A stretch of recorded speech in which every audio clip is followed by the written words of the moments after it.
Hello, Scorpio, Sun, Moon, Rising, and Venus signs. Kamusta kayo? Sana po'y nasa mabuti kayong kalagayan. Welcome back po sa Star Tarot. Kung bago kayo rito, welcome din kayo. Thank you for your support. I truly appreciate it. God bless you all. Change is coming at napakaganda ng card, napaka-vibrant ng energy na nilalabas ng card na to. So, good luck sa'yo. No? Merong mga pagbabago na magaganap. At kayo ay tutulungan ni Archangel Michael para gabayan ka patungo dito sa isang malakihang pagbabago. At may mga oportunidad na paparating dito, no? Na yun ang maghahatid sa iyo ng iba yung saya. Maaaring ito yung pagmumulan ng pagbabagong ito, yung iba't ibang klaseng oportunidad na paparating. We have deeper insights are at hand. Your overall plan is good, but the details need work. Okay? So reflect before moving forward. Ayan. So merong mga plano, no? Kayo rito siguro nabuo na sa isip ninyo, nabuo na sa dibdib ninyo. Pero sabi dito, kailangan pa ninyo mag-reflect, no, before you move forward. Kasi maaari, no, na kailangan pa ninyong busisiin ang mga detalye, mga impormasyon, or mga pamamaraan, or kung ano pa man, related to implementation of your plans. Okay? Para na mas maging maganda ang takbo, no, ng journey ninyo na ito. We have make a decision. Are you choosing to prioritize yourself or another in this situation? So accept divine guidance pointing you toward your own joy. You deserve it. Okay? So may desisyon na kailangan gawin, pero maaaring kailangan ninyong timbangin, no? Kailangan ninyong timbangin, kailangan ninyong i-figure out kung ano ang dapat na uunahin ninyo or kung ano ang dapat na gawin ninyo rito. Alright? What else? We have recognized the signs from above. Yan. So, maaari yung mga signs na to, makakatulong ito sa inyo sa pagdedesisyon. Okay? So, there are signs, symbols, no, and synchronicities dito na maaaring pinapadala sa inyo ng universe to guide you. At yan ay ihahatid sa inyo, no, ng inyong mga angels. Pero, panawagan ito sa inyo kasi maaaring nandiyan na, nakikita nyo na, pero hindi ninyo napapansin. Maaari kasi you are distracted, no? Maybe you are focused on something else.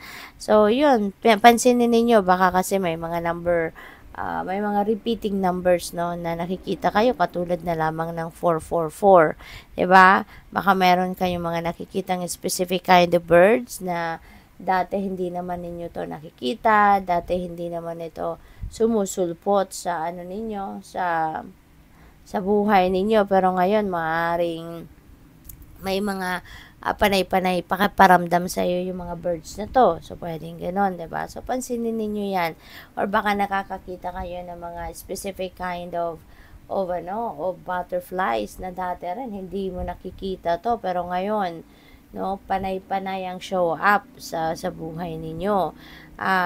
Mga feathers, no, baka may nakikita kayong feathers sa mga odd places, pati na rin mga coins, no, na nasa odd places. Kaya that is a sign, at mararamdaman din naman ninyo if you're going to pay attention, Scorpio, na those signs, symbols, and synchronicities are for you kasi magi-insist yan hanggang sa mapansin mo. Kaya, malalaman mo din na yan ay para sa iyo at yan ay may mensaheng nahatid sa iyo, no, na magiging gabay mo. At ito, kung may mga symbols, may mga signs kayo na hindi rin ninyo naiintindihan, may mga signs or symbols din kayo na hindi ninyo alam kung anong ibig sabihin, don't worry, no, sa Google, ang dami-dami ng mga blogs, ang dami-dami ng mga articles na nag-explain, ng mga ibig sabihin ng mga ganyan. Kaya, hanapin nyo lang kung anong ibig sabihin nun, ano yung i-google ninyo, i-search ninyo, ano ang mga spiritual meaning, no, ng mga kunyari, nakikita nun ninyong feather, anong kulay ng feather, diba? Yung mga ganon. So, what else? we have friendship. I understand that a friend is in my life for a reason. Ayan, so napakaganda, 'di ba? Na maaari, no, na may pag-appreciate din kayo kan Scorpio. Baka ma-appreciate nyo na din yung mga friendly relationships ninyo, yung mga kaibigan ninyo, yung mga ganon, ano. So, siguro ngayon, marirealize ninyo yung halaga nila, no, sa buhay mo. So, what else? We have peace. I am a being of love and I release all negative energy. Wow. So, maaari na ito yung ano ninyo. Ito yung gusto ninyong ma-experience sa ngayon. Baka gusto ninyo na magkaroon ng peace. Gusto ninyo na magkaroon ng kapayapaan sa isip, sa dibdib, sa buhay ninyo. Kaya maaaring maiisip ninyo ngayon na i-let go na yung mga negativity na nararamdaman ninyo, mga negativity sa inyong energy field. Maaring sa ngayon, you're going to take action to clean up your life at kung ano man itong mga hindi na nagsiserve ng highest good ninyo, ano yung mga inaalala ninyo, maaring yan ay tatanggalin nyo na sa buhay ninyo para maging mapayapa na kayo, no? We have death. I am learning that endings are merely beginnings. Wow. So may mga sisimulan kayong bago, no? And that is really exciting, no? Kasi meron din tayong changes coming, tapos death is here as well, and death resonates with change. Death resonates with endings and beginnings.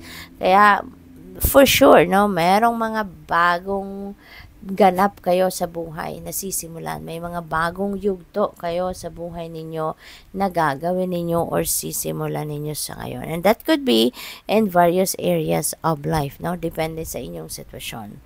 So, what else? We have relationships. Maaring merong bagong relationship na papasukin kayo. Pwedeng relationship ito romantically or pwede rin na relationship ito bilang baka you're going to build a new friendship with someone or mga baka bagong business partnership, yung mga ganun ba, no? Kaya, good luck sa'yo. Thank you for watching. Love and light. Namaste.